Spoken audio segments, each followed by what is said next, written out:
And now to a career to remember. Our Mike Jacobs is retiring at the end of the month after 37 years here at today's TMJ4. In 2005, Mike interviewed convicted killer James Oswald. Here's that story, and we want to warn you some of the details in it can be graphic. He walks with a cane, hobbled by a high-speed crash the day he and his son robbed a bank, killed a cop, and had a wild shootout with police. In his first ever interview with no guards present, James Oswald was talkative, articulate, often evasive, always defiant. He's spending the rest of his life at Columbia Correctional, the maximum security prison where Jeffrey Dahmer was murdered. He still insists that Waukesha Police Captain James Lutz was killed by friendly fire during that shootout. Oswald taunted Lutz's grieving widow during his trial, and after 10 years as one of the state's most despised criminals, he has no real apology. If you could speak to Mrs. Lutz, what would you say to her? I don't know. I don't know exactly what I would say to her. I mean, obviously, you wish the situation hadn't occurred, but I mean, the past is has happened. There's no way you can change the past. The biggest thing I would tell Mrs. Lutz right now is it's a shame that this dog and pony show has to go on. You wouldn't say you're sorry about her husband's death? Well, I thought I just said that.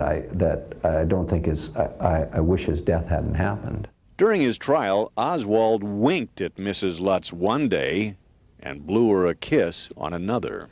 During your trial, you blew a kiss to Mrs. Lutz.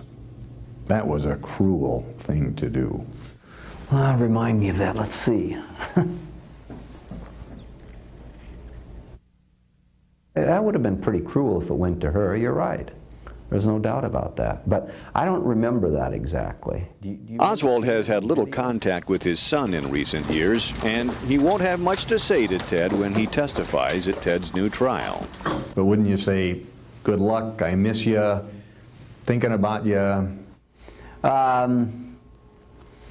Yeah, I'd say good luck. I guess I would say that. I miss you. Yeah, just those things. At Ted's original trial, Ted described an abusive relationship with a dad who raised him to be tough. He was my creator, and I was his spawn, and I was just a thing to him. I was a dog. I was like a pit bull. If I was a bad pit bull, he'd just shoot me. If I was a good pit bull, he'd keep me alive. Part of Ted's defense was that you had groomed him to be a criminal, and that you essentially trained him to be a human pit bull. Did you? Well, at the time, I don't think I did. But now he admits maybe he did. Ted's childhood was extremely cruel, even sadistic. His dad made him watch while he killed newborn puppies. Smack their head, with when they're very young. Like after they come out on a rock, or you take a club or something like that. You don't want to take a hammer, anything that'll bust up and get real dirty, but bong, bong, bong, you just go through all of them. James made Ted watch dog fights. He boasts about the time that he and Ted faced a motorcycle gang while their pit bull destroyed the gang's fighting dog. I stuck a heater in my pocket, and I gave the kid, and he was only, I don't know, 9 or 7 or 8 or something like that. I gave him the shotgun that I had. And I said, if there's any trouble, just start firing, There was no shootout that day, but there was the day Captain Lutz was gunned down. Given what Ted was exposed to as a kid, is it any surprise he ended up killing somebody? Well, again, I don't really think he killed somebody. Now a new jury will decide. James Oswald has already decided to be defiant, to be bitter to the end. Do you understand why a lot of people think you and your son are cold, heartless killers? Yeah, I think because they've bought into this whole dog and pony show, this whole cartoon that has been created. So are you cold, heartless killers? Probably not. Probably not? I'm being a little facetious here. What do you mean by a cold? Have you ever talked to a cold, heartless killer?